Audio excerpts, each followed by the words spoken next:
Tapi dalam metode tafsir hukum, kita bisa menafsirkan hukum secara gramatikal, secara hermeneutik, teks dan kontekstual dan seterusnya. Sah-sah saja. Sampai pada kemudian kita lihat faktanya, ternyata ada yang mengusung wakil presiden yang namanya siapa? Si itu. Nah, sebenarnya di Indonesia ini kalau kita lihat, kita buat perbandingan negara-negara lain itu, di negara lain itu ada kewenangan MK yang tidak diterapkan di Indonesia, yaitu kita kenal dengan constitutional complaint dan constitutional court. Constitutional complaint itu apa namanya, kewenangan ruang yang diberikan oleh Mahkamah Konstitusi kepada masyarakat untuk melakukan pengaduan, komplain, artinya terhadap kebijakan-kebijakan negara yang belum ada ranahnya di peradilan-peradilan lain. Kita buktikan.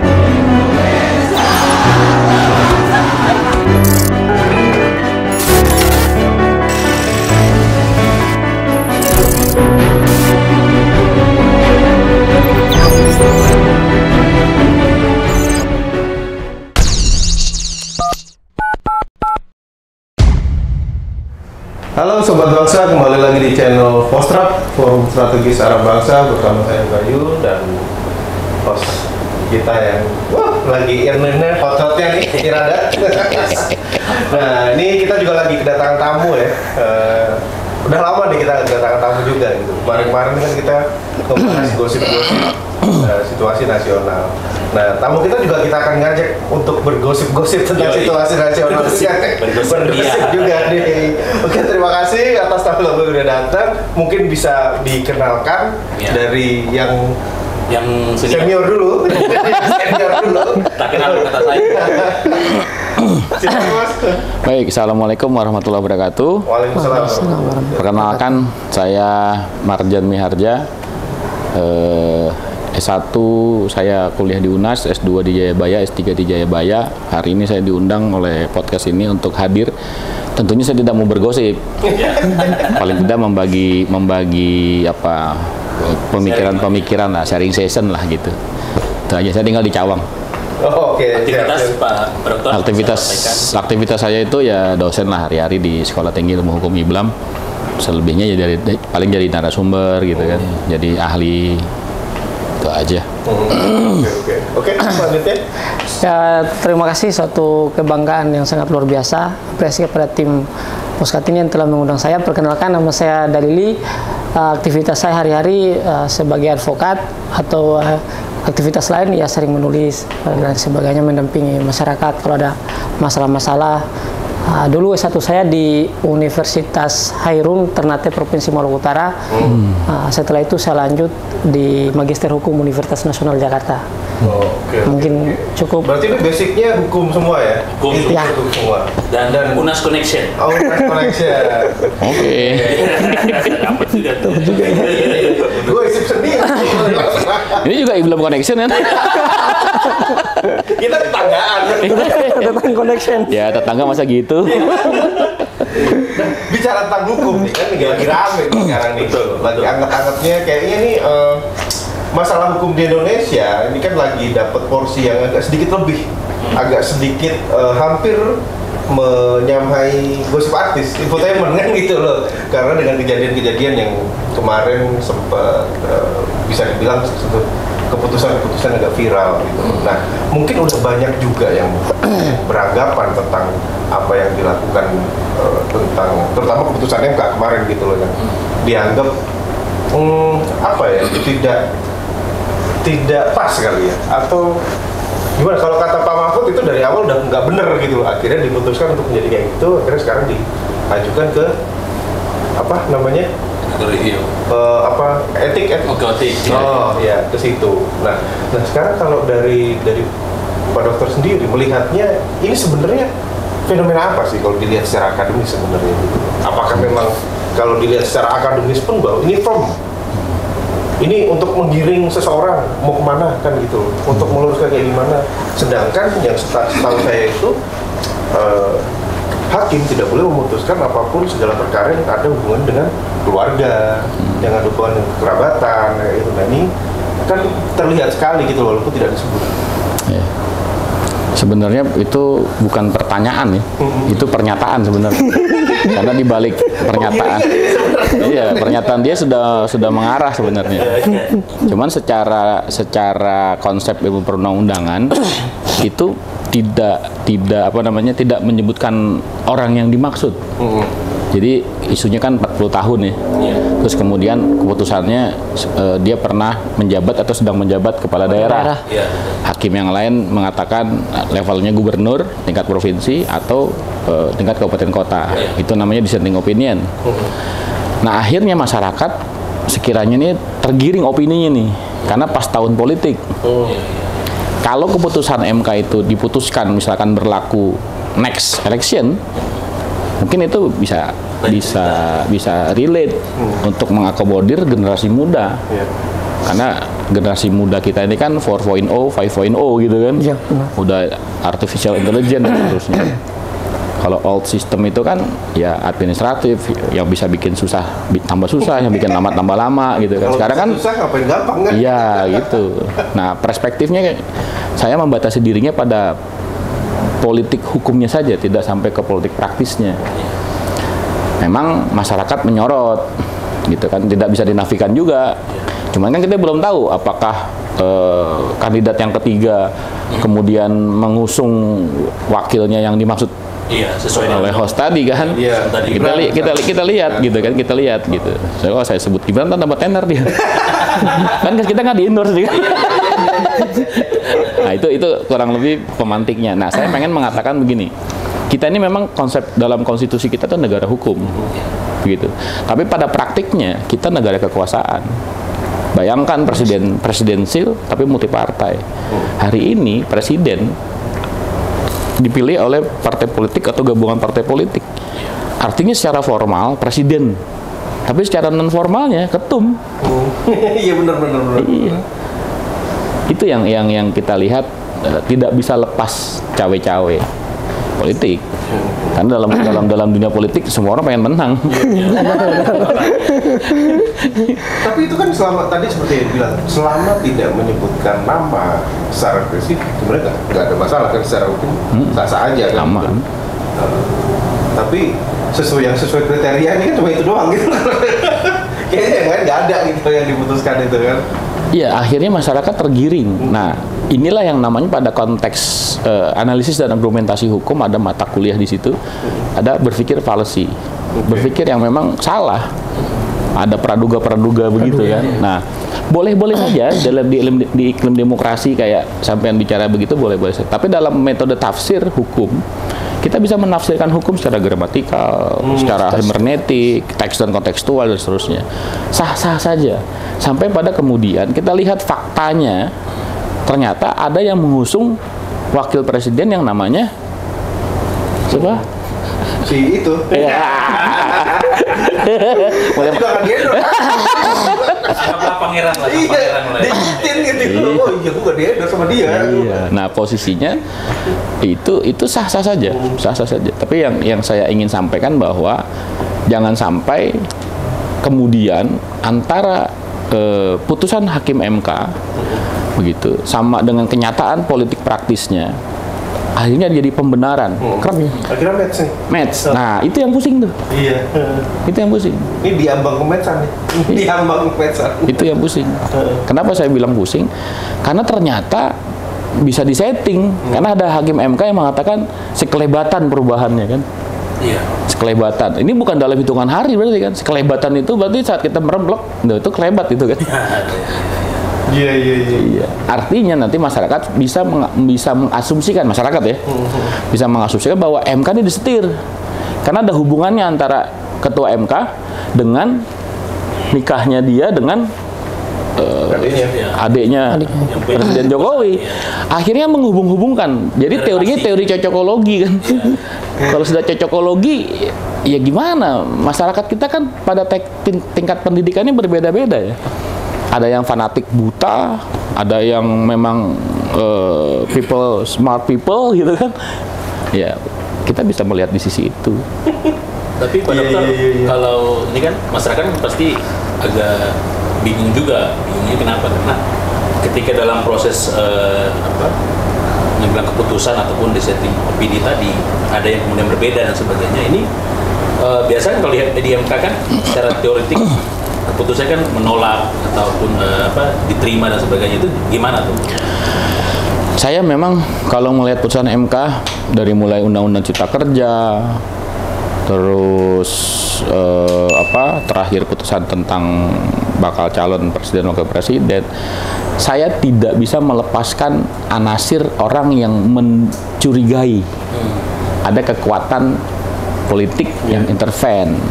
Cuman pada perspektif positivistik kita punya pembuktian itu yang memang agak susah bagaimana membuktikannya karena kekuasaan yang menginterven itu. Akhirnya saya melihat bahwa jadi kayak semacam lucu-lucuan aja ngurus negerinya. Ya secara analoginya gini, kenapa 40 tahun harus digugat? Kenapa harus 35? Kenapa nggak 30?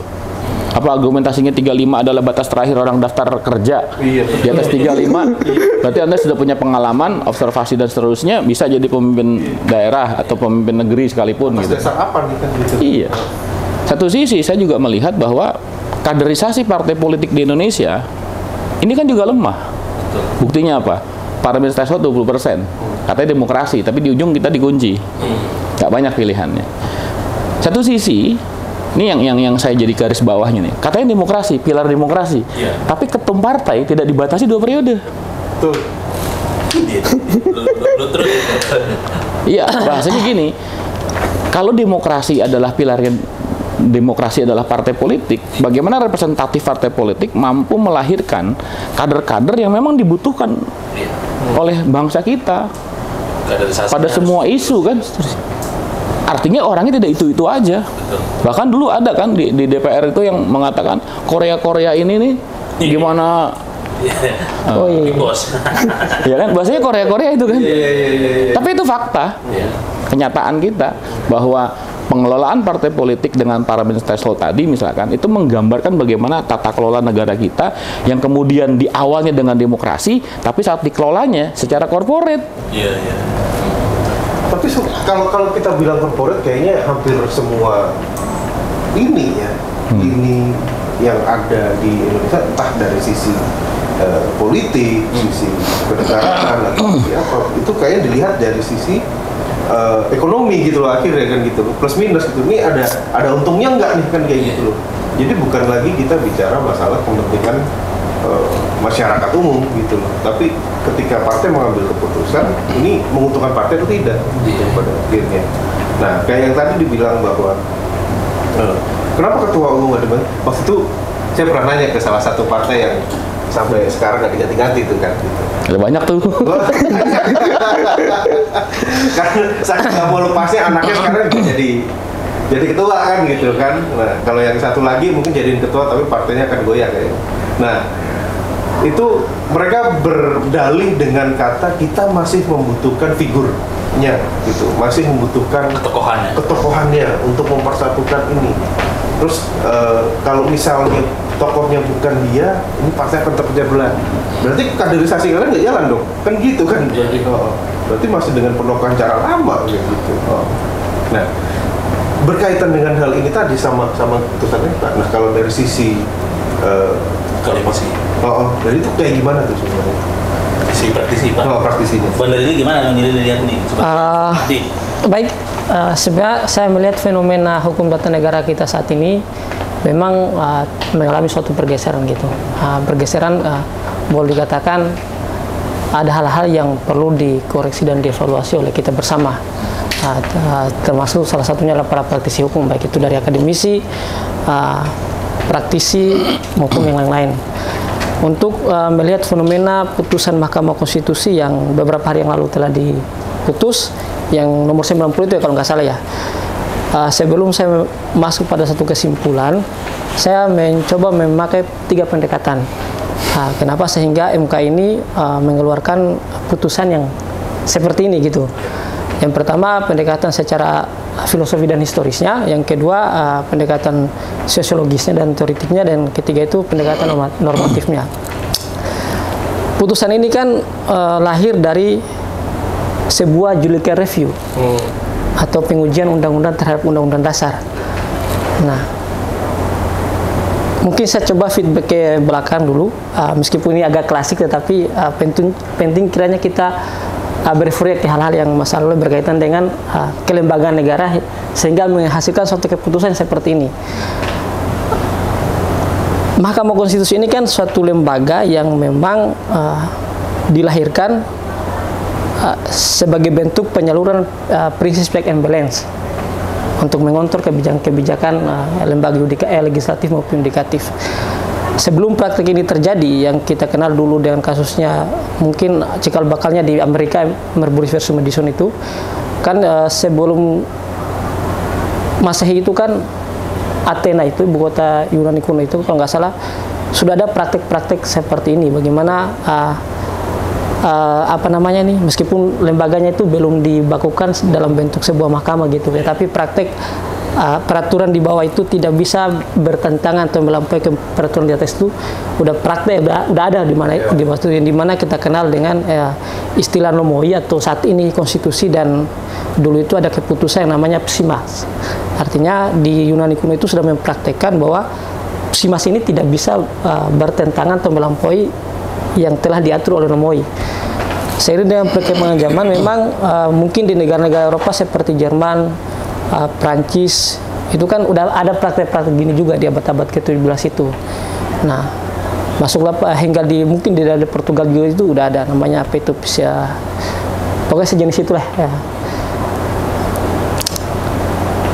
Masuklah di abad yang keberapa itu, 1902 itu baru ada peristiwa yang kita kenal dengan kasus Marbury versus Madison, yang dimana pada waktu itu Hakim Agung yang bernama John Marshall melakukan sebuah terobosan. Hal inilah yang kita kenal dengan cikal bakal hanya judicial review. Artinya ada suatu hakim waktu itu dia melakukan suatu tindakan hukum yang dasarnya belum ada dalam suatu peraturan negara. Artinya berarti ada semacam terobosan. Dia melampaui seluruh aturan yang telah di Kongres, aturan yang telah disenatkan di Amerika pada waktu itu. Nah, namun memang waktu itu kan belum ada juga lembaga hal ini terjadi. Namun siapa namanya di Australia ini, Hans Kelsen ya, itu baru mendirikan ini, namanya MK ini. Di Indonesia itu memang sebenarnya pada masa pasca kemerdekaan itu udah ada gagasan untuk membentuk tentang MK ini. Artinya semangatnya juga sama, tetapi mungkin waktu itu karena kondisi negara belum terlalu seperti sekarang ini. Artinya kalau kita kan dulu darurat perang ya gitu ya, kalau sekarang mungkin darurat hukum sekarang. Nah, makanya dulu itu lebih konsen gimana caranya nih merdeka gak hilang. Ya, kan gitu. Itu aja. Kalau sekarang itu semakin banyak aturan bukan malah semakin tertib. Iya. Tapi jadi kekacauan gitu ya.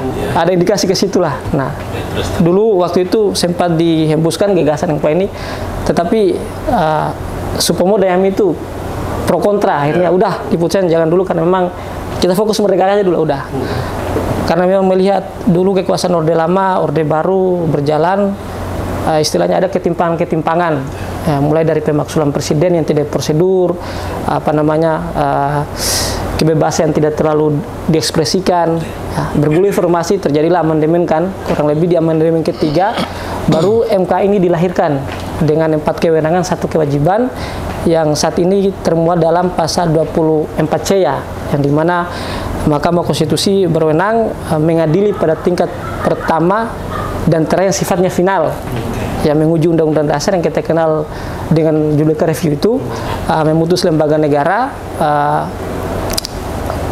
menyelesaikan sengketa parpol dan pembubaran parpol itu, ya hasil pemilu gitu.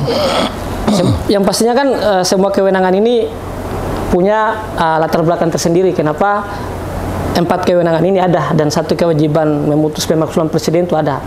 Nah, sebenarnya di Indonesia ini kalau kita lihat, kita buat perbandingan negara-negara lain itu, di negara lain itu ada kewenangan MK yang tidak diterapkan di Indonesia, yaitu kita kenal dengan constitutional complaint dan constitutional court. Nah, kenapa itu biar publik juga tahu. Jadi constitutional complaint itu apa namanya, kewenangan ruang yang diberikan oleh Mahkamah Konstitusi kepada masyarakat untuk melakukan pengaduan, komplain, artinya terhadap kebijakan-kebijakan negara yang belum ada ranahnya di peradilan-peradilan lain. Begitu, misalkan ada hubungan-hubungan internasional yang dibangun terus merugikan masyarakat, ya kan tidak ada ranahnya mau digugat, kan namanya di pengadilan ada yurisdiksi apa namanya kewenangan pengadilan ini, pengadilan ini. Nah, sorry. Kalau di Indonesia itu antara belum ada, tidak dilakukan, atau memang nggak ada aturannya? Nah, ini mungkin saya masuk pada yang namanya pendekatan kedua tadi, sosiologis dan teoritiknya. Argumentasi dan dasar dibentuknya MK ini kan dia menjadi lembaga yang the guardian of constitution dan the interpreter of constitution. Dia mengawal dan menjaga isi konstitusi dan menafsir final kan itu sebuah apa yang tertera dalam konstitusi. Di dalam konstitusi ini kan yang termuat hampir mungkin seluruh konstitusi di dunia ya. Yang termuat itu kan cuma dua hal yang paling prinsipil. Yang pertama soal human rights, yang kedua soal separation of power atau distribution of power. Artinya ini dua hal ini yang dijaga oleh MK selama ini. Artinya jangan sampai ada hak-hak masyarakat yang terabaikan, jangan sampai ada kewenangan-kewenangan yang saling memonopoli gitu. Nah, pada prakteknya yang kedua, MK ini juga pada teoritiknya dia ini sebagai lembaga negatif legislator, bukan positif legislator. Artinya dia ini hanya sebatas menyatakan aturan yang dibawa konstitusi ini bertentangan, tak, tidak bisa, tak. Nah, dia bukan lembaga pembuat atau membuat suatu undang-undang gitu. Namun dalam hal ini kalau saya lihat ada persoalan dalam hukum ketatanegaraan kita ini. Artinya setiap lembaga negara, karena memang ini sistem hukum kita yang memang nggak ansih kita ke Eropa kontinental atau ke Anglo-Saxon atau ke rule of law atau ke restat. Nah, ini yang masih menjadi problem di kita gitu. Sehingga kalau kita lihat dalam prakteknya, setiap lembaga negara baik di eksekutif, yudikatif maupun legislatif itu diberikan otoritas atau kewenangan membuat satu peraturan. DPR dengan undang-undangnya, pemerintah dengan peraturan pemerintahnya, peraturan presidennya dan perpunya serta peraturan menterinya.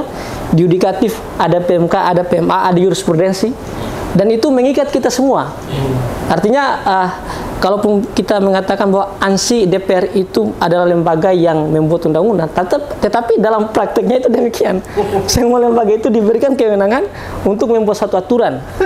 Nah, ditambah lagi dengan fenomena sekarang ya. Sebenarnya kalau kita lihat, karena memang mungkin ini momentum politik ya, momentum politik sehingga publik itu mengkonotasikan bahasa akan putusan MK itu mengarah ke sana yang saat ini digagas oleh publik, ada bahwa ini meloloskan anaknya ini dan ininya. Nah, itu kan walau alam kan seperti apa yang dikatakan Pak Dokter tadi, seandainya itu bukan orang yang selama ini dibahas gitu. Ya, politik atau nah, gitu. Yang berikut mungkin dalam konteks normatifnya, di Undang-Undang Kekuasaan Kehakiman itu kan dia menyatakan begini, kekuasaan kehakiman itu merupakan suatu lembaga atau kekuasaan yang merdeka. Merdeka dalam arti ini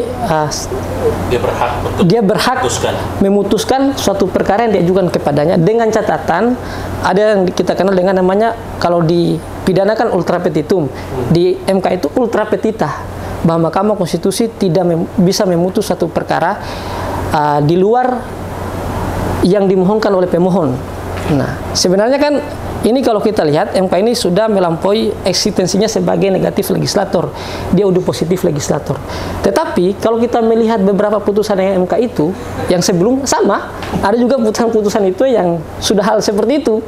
Misalkan ada yang namanya kita kenal dulu itu tentang saksi lah.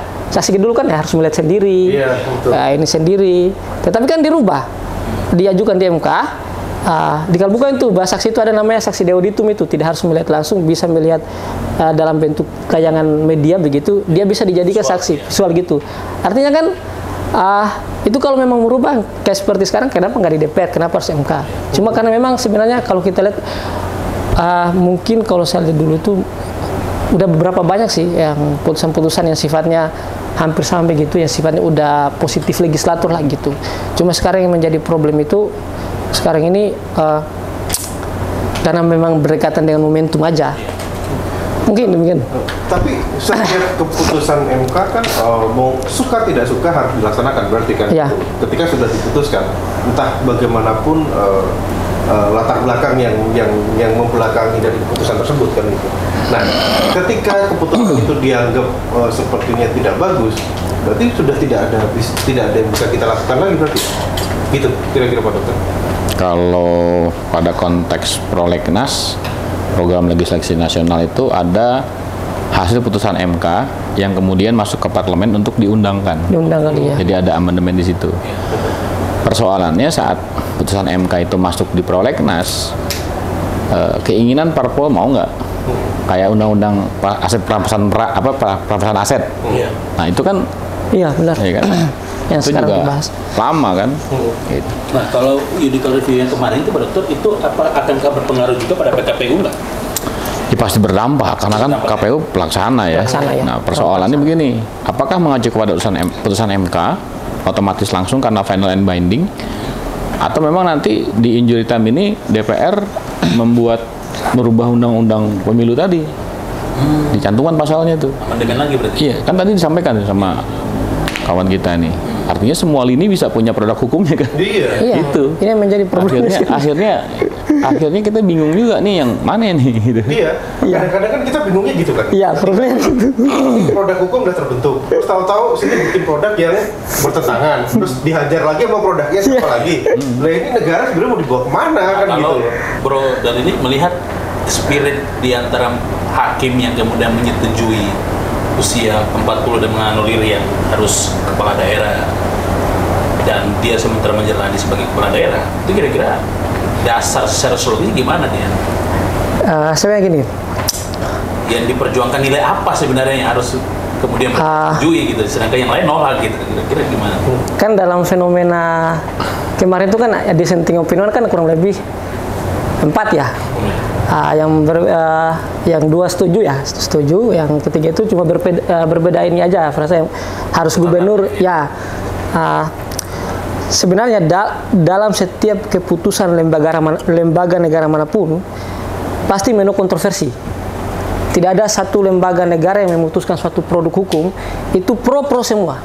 Itu pasti ada kontroversinya. Mulai dulu kita kenal dengan pro kontra hukuman mati, pro kontra omnibus law, pro kontra apa sih pasti. Artinya yang menjadi problem kedua juga di bidang hukum ini, Johar sebelumnya kan ada satu pakar siapa yang bilang begini, no such the jurisprudence ini definition suiri begriffen res, bahwa tidak ada satu pakar hukum pun yang bisa mendefinisikan secara konkret. Berarti ini tinggal siapa punya kuasa aja yang menafsirkan hukum, ya udah gitu.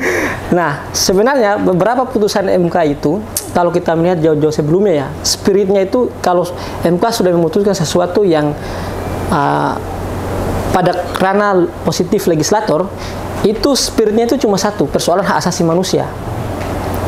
Misalkan dulu kan sebelum ada PKPU yang ini ya tentang perbolehan, dulu kan kita pilih harus terdaftarkan di DPT kan. Nah ada itu putusan MK itu yang menyatakan bahwa kita harus meskipun kita nggak terdaftar di DPT, yang penting kita punya KTP. Berarti kan spiritnya hak asasi manusia. Kalau saya lihat putusan MK yang sekarang ini sebenarnya ini kan soal batasan usia.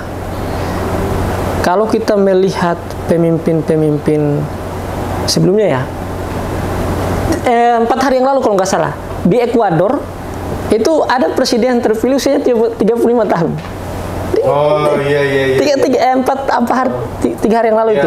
Yang ini Ya. pengusaha pisang. Ya. Iya. Kalau kita lihat Enggak, kalau yang ini pengusaha pisang. Bisa. Partai. Tapi ya, satunya mungkin pengusaha lainnya gitu. Lagi dikasih mainan baru nih. Pengusaha Terus pisang. kalau kita lihat main bola, main partai. kriteria pemimpin juga mungkin masing-masing orang kan punya kriteria pemimpin tersendiri ya. Oh ya, sampainya yang pernah digaungkan tokoh-tokoh Muslim. Nabi kalau nggak salah ya, dia bilang kan mencari pemimpin itu syaratnya cuma 4. Tablik, sidi, amanah, fatonah. Dia tidak memberikan batasan usianya berapa, maksimal usianya berapa, minimalnya berapa. Kalau nggak salah Sultan Al-Falti itu kan rebut Konstantinopel itu kan usianya belum sampai 50 tahun itu, masih kurang lebih puluhan. Tapi kalau konteksnya teologis begitu, Nabi Muhammad jadi Nabi 25 tahun. Iya, tapi Jadi Rasul 40 tahun dia. Nah, itu cuma kan. gini, karena memang tapi kalau dulu kan murni perjuangan ketauhidan. Iya. Kalau sekarang kan di samping perjuangan hukum, ya kita nggak bisa pungkiri namanya hukum dan politik kan saling keterkaitan. Artinya dia bagikan rel dan gerbong kan saling connect lah gitu. Nah, tapi ini kalau misalnya satu pertama, kenapa keputusan ini atau fenomena ini terjadi pada saat pendekatan pemilu, apalagi kalau kita bicara masalah batas usia, ambang bawah yang nyerempet ke si A, ambang atas nyerempet ke B kan gitu loh. Yang satu bisa ikut, yang satu jadi nggak bisa ikut kan gitu loh. Nah kalau misalnya saya sebagai orang umum menginterpretasikannya seperti itu gitu. Nah pertama berarti kan politik. Seberapa besar sebenarnya pengaruh politik terhadap keputusan hukum? Satu. Yang kedua, bagaimana pendapat tentang batasan usia sebenarnya? Seurgent apa sih kita membatasi usia ini? Apakah kita tidak percaya bahwa masyarakat kita bisa memilih? Harus dibatasi usianya kan gitu. Kira-kira gimana tuh?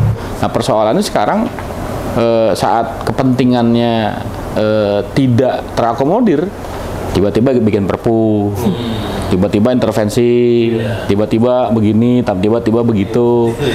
Nah, ini kan akrobatik sebenarnya, akrobatiknya kan. Saya khawatir awam menjadi pusing kayak begini. Itu jadi apatis kita. Jadi apatis. Kalau apatis berarti yang memiliki kekuasaan penuh ya yang berkuasa. Iya, karena kita apatis kan. Iya, betul. Gitu. Makanya kan tadi kan sebenarnya ketika Pak Dokter bilang bahwa seharusnya hukum ini menjadi sesuatu hal yang tidak terbatas, nggak dibatasi dalam undang-undang kan gitu. Nah, yang jadi masalah kalau ini dari kacamata pandang saya orang awam melihatnya, hukum ini udah dibatasi dengan kepentingan politik gitu loh sekarang. Iya, akhirnya hukum menjadi alas legitimasi produk yang untuk kepentingan politik kan itu. Gitu. Makanya pada election 2024 itu masyarakat di tengah-tengah keterbatasannya gitu ya, setidaknya sudah bisa berpikir cerdas. Kalau ini cerdas menghasilkan pemimpin yang memang benar, selamatlah negerinya kan selama 5 tahun. Kalau kayak gini kan cerminan masyarakat juga. Iya betul. Iya. Kita mesti ngambang gitu. Iya ngambang. Sekarang begini, buat mereka misalkan ada money politics misalkan ya, misalkan nih ngomongin dari money politics nih.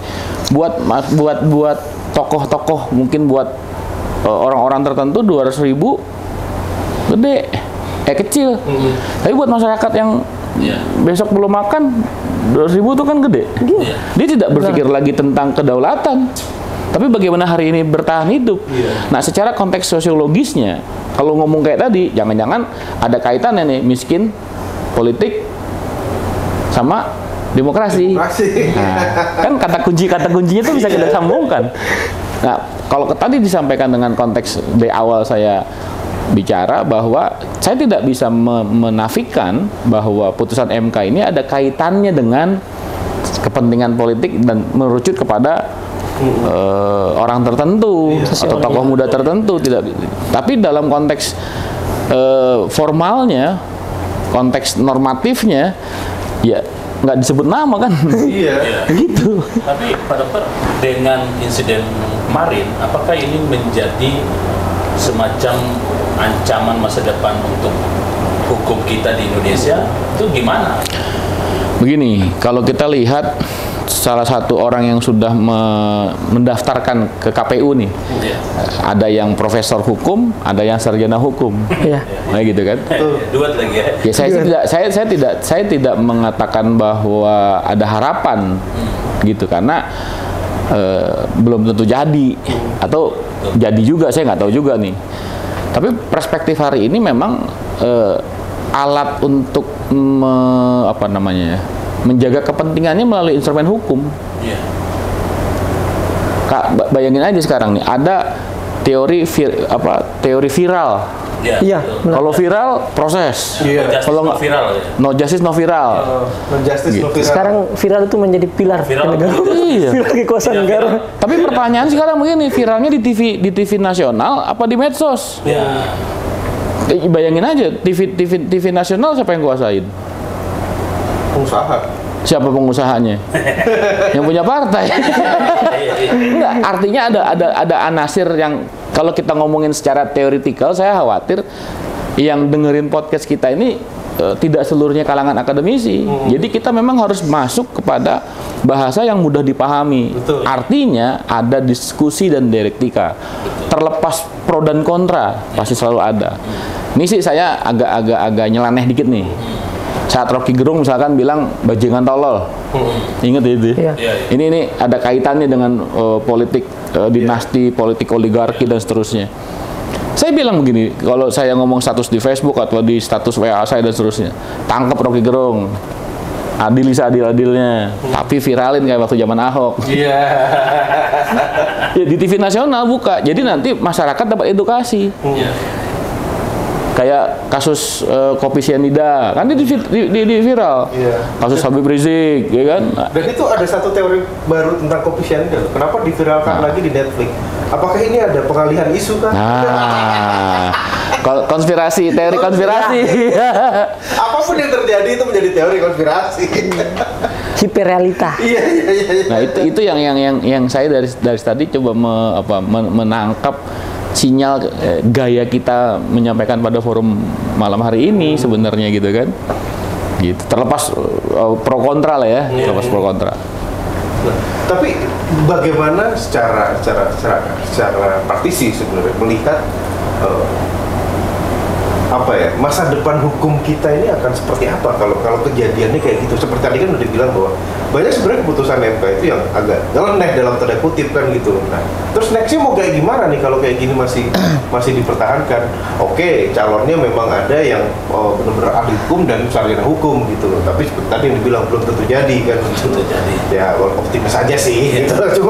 Cuma itu juga tidak akan menjamin bahwa ini akan menjadi absolut benar kan gitu kan, menjadi lurus gitu. Nah, seoptimis apa sih sebenarnya melihat hukum di Indonesia ini? Jadi ya apa yang terjadi situasi negara saat ini kita harus optimis karena kita istilahnya sudah berkonsensus, kita punya cita-cita yang sama yang memajukan bangsa ini. Artinya ada saatnya kita ini tercapai pada Indonesia emas, gitu. Soal dampak hukumnya nanti ke depan kan dalam hukum itu kan ada yang kita kenal dengan yang sifatnya ius constitutum yang berlaku sekarang dan yang akan diciptakan ius constitutum. Nah, coba saya rangkum baik tentang contoh-contoh putusan MK yang tadi terusnya tentang saksi yang auditum itu. Dulu juga ada putusan emang kalau nggak salah itu yang pelarangan mantan napi koruptor. Ya, gitu kan. Nah, contoh kecil artinya semua spirit yang diputuskan oleh lembaga negara, terutama Mahkamah Konstitusi, dalam pendapat saya sampai sejauh ini itu saya lihat kalau secara akademis ini masih ada kaitannya dengan berkaitan dengan human rights, persoalan hak orang yang dia putuskan itu pertimbangan itu tentang hak asasi manusia. Nah, contoh kecil tadi yang KTP itu artinya kan kalau misalkan example yang kemarin kan soal itu kan yang batasan. Nah, untuk kedepannya sebenarnya untuk hukum ini memang kita ini juga istilahnya masih memperlakukan hukum-hukum yang lampau lah gitu. Pastinya yang produk-produk dari lama gitu.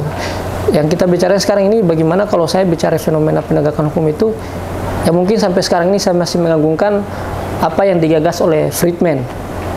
Ternyata Friedman itu tentang format penegakan hukum kan, soal struktur, struktur, substansi dan yang satunya itu budaya, kultur. Nah, dalam hal ini saya coba mengelaborasi dalam 3 hal juga. Kita harus berbicara hukum ke depan ini kita letakkan pada 3 hal.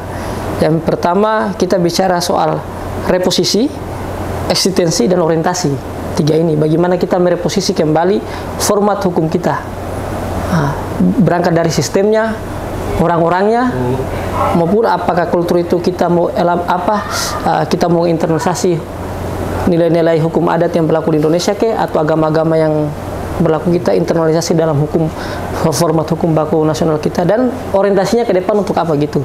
apa kepentingan kelompok orang atau kepentingan banyak orang gitu. Itu yang kalau tawaran format hukum ke depan itu saya letakkan pada 3 hal, pada soal reposisi, eksistensi, dan orientasi. Itu. Oke. Tapi kalau seperti tadi yang dijelaskan bahwa sebenarnya ini akan selalu berhubungan dengan partai politik karena bagaimanapun produk hukum itu muncul dari wakil-wakil mereka yang dudukkan itu. Nah, dari situ kalau kita tarik mundur, ada nggak sih sebenarnya kaderisasi dari partai politik tentang hal seperti ini yang bagus sebenarnya? Secara formal tanpa kita menyebut partainya, tapi ada sih, ada nggak sih? Secara formal misalkan ada pembekalan calon anggota dewan, misalkan ada sekolah-sekolah politik, kader, ya. sekolah kader.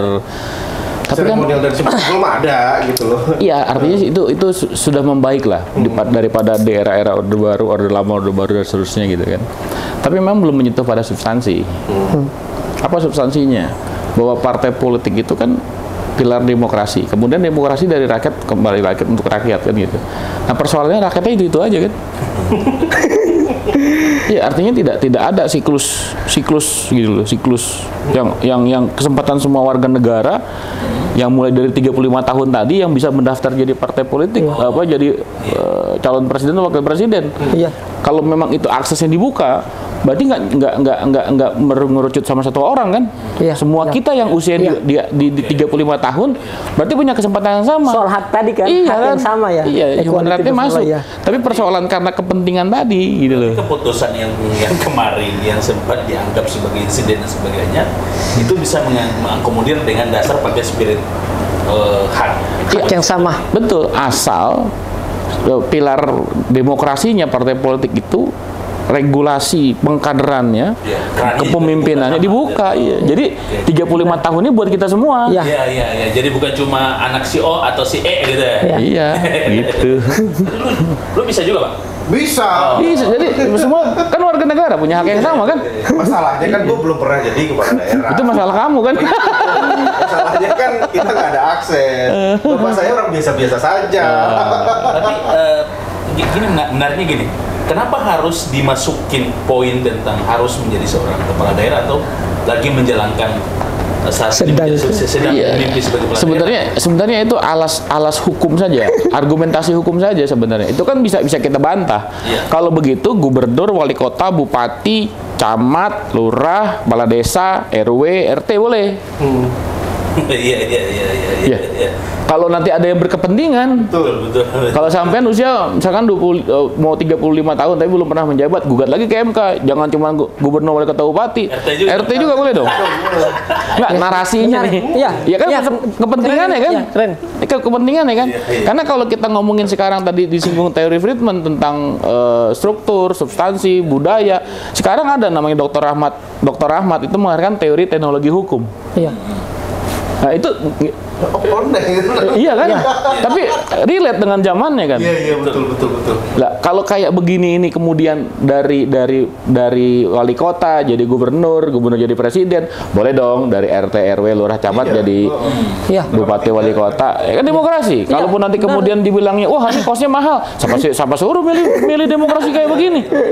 Tapi tadi sebenarnya apa namanya pas keputusan itu keluar dan ini kan kita masih harus tetap beroptimis dan positive thinking kan. Iya.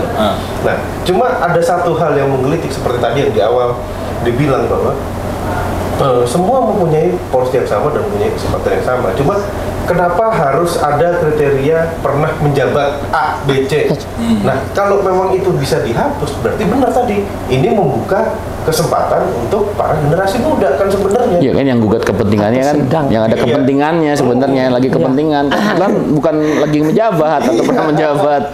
Benar ini ya. Sebenarnya pada frasa ini menarik kalau dalam coba kalau dilihat dalam aspek lain sistem negaranya.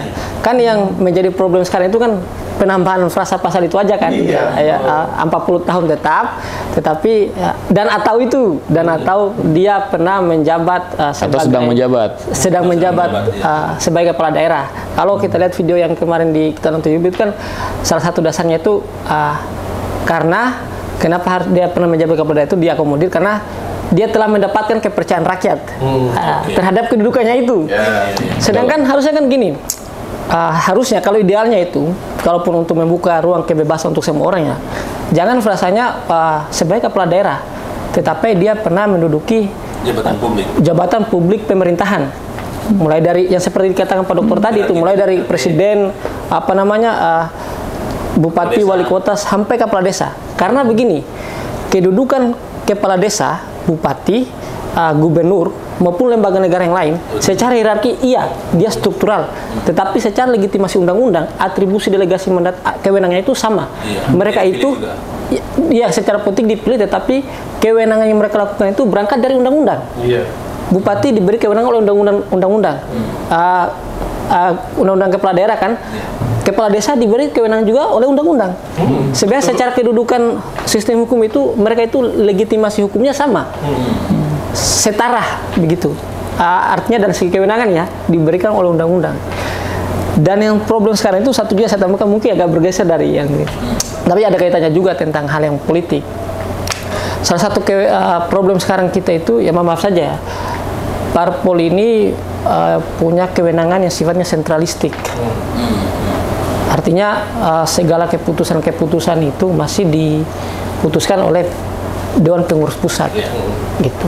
Atau ketua umum lah. Ketua umum gitu. Jadi otonomi otonomi PC itu belum desentralisasi itu belum terlalu tersalurkan gitu. Partai politik ya. Iya. Tapi Pak Dokter, secara teoretik kan biasa orang melakukan judicial review atau apa kan dia merasa ada kerugian hak konstitusinya di situ. Nah, yang menjadi pertanyaan kemarin kan yang pemohonnya ini yang melakukan permohonan ke mengajukan judicial review ini kan seorang mahasiswa dan terkesan ya publik melihat ataupun orang umum melihat bahwa secara kapasitas yang dia pahami juga enggak ini juga daerah-daerah atau profesor hukum atau dokter pada diem kok. Nah, terus gini Bro Bayu, kan sebelum itu kan ada judicial review yang lain juga misalkan tentang parlemen resolve dan sebagainya itu pun ditolak sama Iya. Kenapa ya? Jadi diterima. Pesan ini malah diterima gitu. Gimana tuh Pak Dokter? Secara teoretiknya ataupun fakta-faktanya yang atau secara etika gitu. Enggak, kalau saya ngelihat begini, mungkin ada sutradara ya, atau ada orang yang mendesain, atau ada yang aktor, atau ada mentor dan seterusnya lah. Saya pikir sah-sah aja, nggak masalah itu mahasiswa bisa gugat ke MK, terus kemudian pas diterima, yang lainnya enggak. Terus pas, nggak bisa dibilang hoki juga karena sudah tertulis kan, gugatannya kan sudah dibuat tertulis kan permohonannya kan, artinya memang mungkin ada tim atau ada apa tim perumus yang gitu. akhirnya lu yang ngajuin nih. Oh enggak, itu harus dibuktikan kalau itu harus dibuktikan. Setidaknya pada gugatannya itu kita bisa melihat siapa gitu loh, bagaimana latar belakangnya gitu kan. Ini kan juga bisa menjadi apa ya, kayak semacam trigger gitu kan. Kalau emang mahasiswa aja bisa, kenapa profesor dokter hukum nggak bisa gitu? Iya. Tapi pertanyaannya gini kan sebenarnya nih kan, emang konsentrasi profesor dokter ke situ? Ini kan persoalan yang iya kan, persoalan yang kepentingan atau fokusnya kemana nih gitu kan? Gitu. Contoh nih kayak saya nih, saya fokusnya begini. Kenapa dalam undang-undang di bawah Undang-Undang Dasar 45 ditulisnya dengan rahmat Tuhan yang Maha Esa? Kenapa bukan atas berkat rahmat Allah yang Maha Kuasa? Itu disertasi saya loh. Soal gramatikalnya. Iya, saya nulis disertasi transformasi nilai ketuhanan yang Maha Esa dalam pembentukan hukum tertulis di Indonesia. Kenapa? Karena dalam preambul katanya Allah. Dalam pasal 29 Tuhan. Buku Notonegoro mengatakan dengan rahmat Allah yang Maha Kuasa. Atas berkat rahmat Allah yang Maha Kuasa. Nah, itu konsentrasi saya. Konsen saya di situ. Kenapa? Maksudnya gini, nggak usah ada teroris lah. Kenapa? Karena konteks negara kita selain negara hukum juga negara ketuhanan.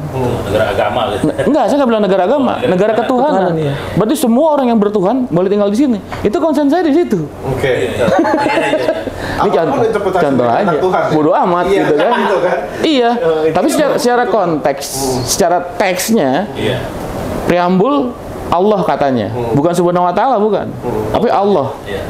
Terus kemudian di pasal 29 Tuhan, negara ketuhanan yang Maha Esa. Terus Tuhan yang dimaksud Allah.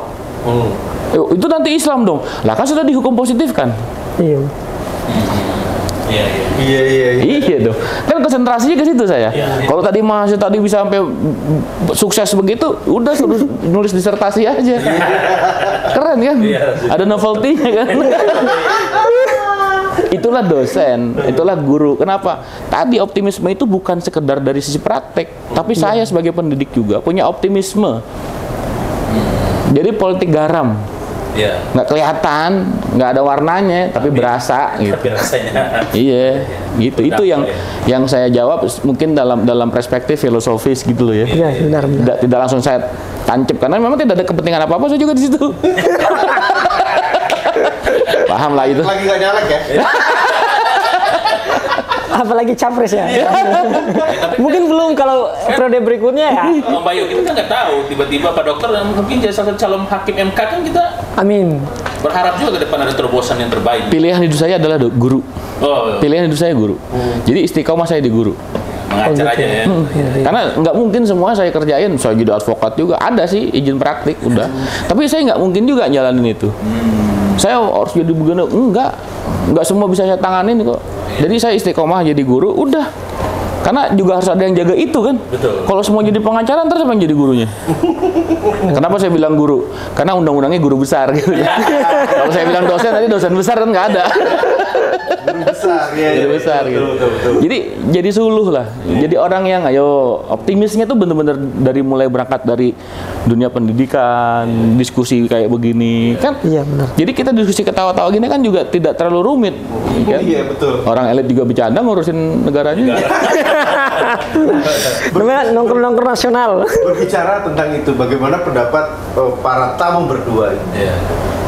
terhadap optimis kalian terhadap para capres-cawapres yang terutama yang sudah mendaftar ya, yang satu lagi masih galau mungkin atau nunggu undang-undang yang itu. Nah, ini kan gitu. Putusan MK lagi nih. Undang lagi.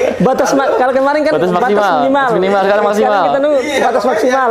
Udah calon bapresnya kemarin, oke, udah lolos sekarang udah gua gitu. Nah, dengan calon capres dan cawapres yang sudah terlihat, ini kan sampai sekarang terlihat ada tiga pasang kan gitu. Seberapa optimis sih sebenarnya kalian melihat tiga orang tiga pasang ini, walaupun yang satunya masih belum jelas pasangannya siapa, cuma optimis nggak sih kalau misalnya salah satu dari mereka itu menang, terus bagaimana dengan penegakan hukum yang akan mereka jalan? Saya dulu. Ya. Oh. Saya ingin keluar dari pertanyaan Iya. moderator nih, Oke. terkait dengan optimisme atau tidak optimisme. Iya. Kondisi kenyataan dan senyatanya hari ini itu pilihannya. Oh, tidak ada cara lain. Iya, karena parlementarian 20%. Betul. Kecuali kalau setiap partai politik yang lulus KPU sah resmi jadi partai nasional Punya calon juga. punya calon. Kan undang-undangnya kan bilangnya gitu, dicalonkan oleh partai politik atau gabungan partai politik. Kemudian terjemahan 20% itu kan diterjemahkan oleh Gabungan politik tadi. enggak, 20% PT itu kan diterjemahkan dalam undang-undang di bawah Undang-Undang Dasar 45 kan. Nah, kalau partai politik itu kemudian punya hak untuk mencalonkan gitu ya, setiap partai politik yang resmi dari KPU ini bisa mencalonkan, baru saya optimis tuh. Tanpa harus dibatasi dengan PT ya, parliamentary threshold. Iya, itulah kampanyenya sebenarnya, karena demokrasi kan. Iya, betul. Nah, kalau itu optimis, misalkan nih Ahok jadi calon, seru kan? Iya. Kalau begini kan terbatas nih. Ya kan, karena koalisi-koalisi itu kan terbatas parliamentary threshold-nya kan, Iya. bisa dihitung kan. Tapi kalau partai politik yang lulus seleksi administrasi KPU bisa mencalonkan, Ahok jadiin calon presiden atau wakil presiden, Habib Rizik naikin jadi calon wakil presiden. Jadi biar warna demokrasinya itu nyata. Equal gitu. Iya, mau orang timur, mau orang Jawa masukin, mau TNI, mau Polri, mau sipil masukin. Artinya masyarakat benar-benar disuguhkan gitu loh. Apakah dengan melalui konvensi, apakah melalui dengan mekanisme apa gitu kan. Nah, itulah yang saya harapkan, optimismenya ke situ. Jadi mencerdaskan. Jadi jangan begini, saya nggak suka nasi nih, ya kan, sama ente dikasih lontong. Pak, ini bukan nasi Pak, lontong. Nah. Yang itu ketupat. Yang satu buras, nggak ada nasi gitu kan. Iya. Gimana Bro tadi? Sekarang ini kan ada 2 capres yang udah paten, artinya resmi mendaftar di KPU. Yang satunya masih cari-cari pasangan itu. Kita doain semoga cepat dapat pasangannya lah. Juga ini. Biar rame gitu. Pada prinsipnya kan setiap kandidat yang mendeklarasikan diri itu kan punya visi misi, punya program, baik itu jangka pendek, panjang, dan menengah, terutama pada bidang hukum. Kalau kita melihat beberapa figur ini kan yang tentunya punya pengalaman, baik itu pengalaman di pemerintahan eksekutif, yudikatif, legislatif.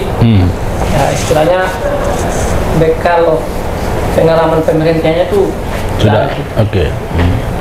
Artinya untuk pembaharuan hukum itu kan tidak mungkin diserahkan kepada mereka semua, pada 2 orang ini kan, presiden sama wakil presiden, tetapi ada tim-tim khusus misalkan di bidang hukum yang akan dibentuk untuk membaharu hukum kita. Misalnya kayak dulu kan di sekarang kan kita sudah punya KUHP baru gitu. Kita nggak tahu ke depan itu kita punya apa KUHP baru sekarang ya. Saya belum berjalan. Belum berjalan. Nah, Nanti 2-3 tahun lagi kan. ya. Nah, kita nggak tahu ke depan itu terobosan apa lagi gitu. Artinya ya, soal pembaharuan itu akan ada.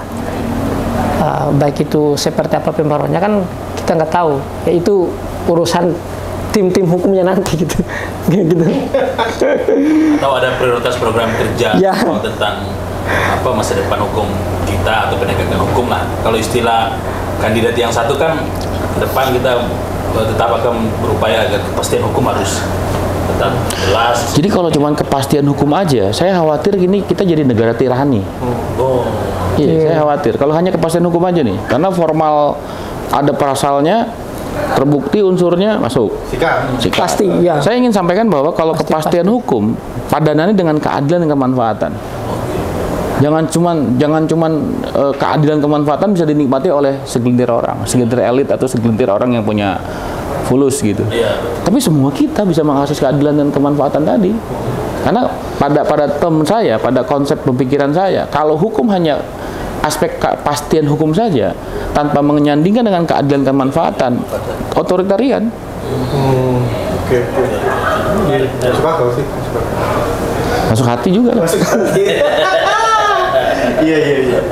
Oke. Nah, ini terakhir, apa yang ingin disampaikan terutama untuk masyarakat terhadap umum?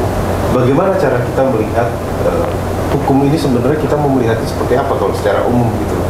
Apakah kita mau selalu ada apa namanya jangan percaya amat, atau kita harus selalu harus semua tentang hukum harus belajar atau kayak gimana? Harus melek hukum. Nah, sebenarnya kata-kata melek hukum ini juga sebenarnya masih ambigu nih, apa yang dimaksud dengan kata-kata melek hukum gitu? Itu kayak gimana sebenarnya? Dari terus. Satu saat anak saya nanya, ini memang tidak langsung menjawab pertanyaan, tapi saya membuat semacam analogi. Argumentasi hukum saya nih. Ya kok ke Alfa doang situ pakai helm? Ini term pertama nih pada konsep berpikir saya nih. Gini, ini kepala ayah ini nggak ada lagi gantinya. Jadi ayah pakai helm, kalau kecelakaan jatuh, kepala ayah kejaga. Oh gitu ya. Jadi bukan gara-gara deket atau jauhnya, iya, ayah pakai helm. Bukan karena undang-undang lalu lintas juga, bukan. Iya. Karena bisa menjaga kepala saya, yaitu Suatu helm. manfaatan Ya, kan, kalau saya pakai peci atau pakai sorban atau saya pakai udeng-udeng, jatuh pecah juga kepala saya. Itu. Jadi isi kepala saya itu ada harganya gitu. Atau pakai simbol-simbol keagamaan apa gitu ya. Ya normal aja pakai helm udah, biar aman gitu kan. Yang masih paling logis Iya, itu iya, kan, bener. gitu. Nah, yang kedua, kan mahasiswa ayah juga ada yang polisi.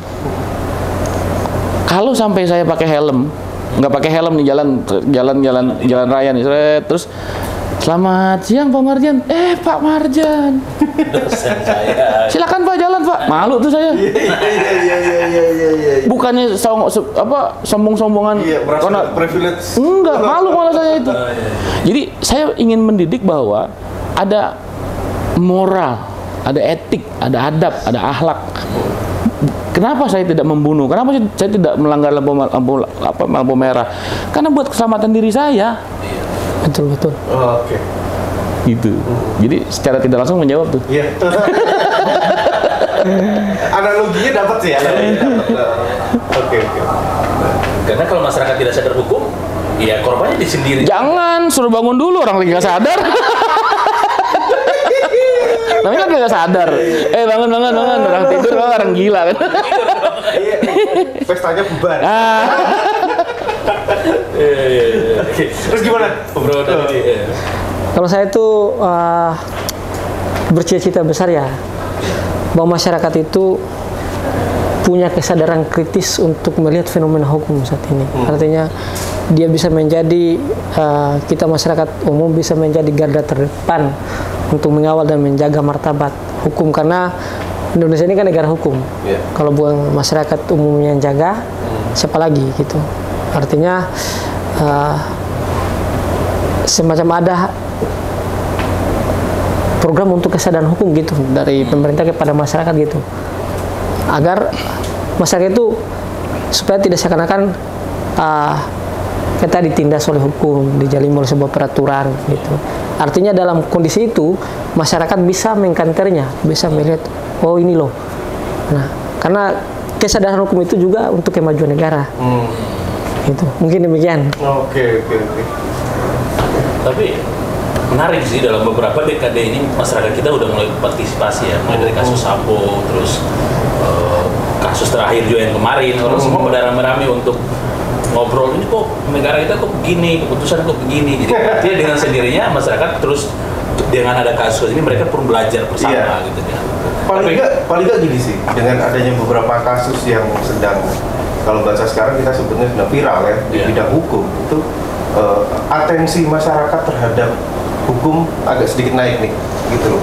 Walaupun apapun pendapat mereka, apapun yang diposting dan apapun yang mereka caci dari setiap keputusan hukum yang disampaikan, tapi pada sisi positifnya adalah mereka menaruh perhatian khusus terhadap hal itu. Nah, bagaimana nanti hal ini, entah yang positif atau yang negatif siapa tahu bisa menjadi kita positifkan kan gitu, agar menjadi kesadaran bersama. Nah, itu mungkin mimpi kita bersama gitu, mungkin mimpi semoga bangsa ini tidak hanya menjadi slogan seperti tadi bilang bahwa Indonesia adalah negara hukum, tapi hukum buat siapa kan gitu kan, banyak selalu ada bumbu-bumbu di belakangnya kayak gitu. Nah, semoga hal ini mungkin tidak bisa hilang, tapi paling nggak mulai terkikis pelan-pelan untuk menjadi yang lebih baik gitu. Oke, terima kasih atas kehadirannya di Postrap. Nanti kalau ada gosip-gosip baru nanti kita ngobrol-ngobrol lagi. Kayaknya yang lebih seru yang kamera mati ya sebenarnya. Terima kasih sudah mampir di Postrap. Sukses dengan apa yang kegiatan yang sedang dilakukan semuanya. Terus semoga apa tadi yang dibicarakan menjadi atensi khusus juga buat pemirsa Postrap, dan selalu ikuti Postrap dan tunggu kami di tayangan selanjutnya dengan materi pembahasan dan obrolan-obrolan yang lebih membangun negara dan bangsa ini untuk membawa semuanya ke hal yang lebih baik. Terima kasih. Terima kasih.